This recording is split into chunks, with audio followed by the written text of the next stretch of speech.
Film का start एक luxurious hotel को दिखाने से होता है, जहां कुछ लोगों का एक ग्रुप सस्पिशियसली किचन और लॉबी में कुछ बॉक्सेस कलेक्ट करता है।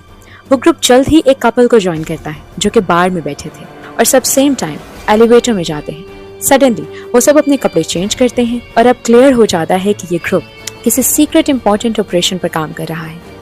इनकी हैंडलर, जिसका नाम रॉक्सेन होल है, उन्हें बाहर से प्लान के बारे में गाइड कर रही है। ये सब रूम नंबर 620 के बाहर जमा हो जाते हैं, जहां एक मिसिंग CIA एजेंट रुका हुआ है। रॉक्सेन अपने बॉस टॉम ब्रैनन के ऑर्डर्स के अकॉर्डिंग काम कर रही है, जो उस इंटेलिजेंस एजेंसी का हेड है जिसके लिए ये सब काम कर रहे हैं। टीम अपने टारगेट तक पहुंच जाती है और CIA को किडनैप कर लेती है। जब वो एग्जिट तक पहुंचने वाले होते हैं, बाहर खड़ी उनकी वैन में ब्लास्ट हो जाता है और उनके टीम मेंबर्स को एक के बाद एक शूट कर दिया जाता है, सिवाय रॉक्सन के। अगले सीन में यूनाइटेड स्टेट्स ऑफ अमेरिका के शहर जर्सी में माइक को दिखाया जाता है, जो कि अपनी 7th स्टैंडर्ड टीचर निकोल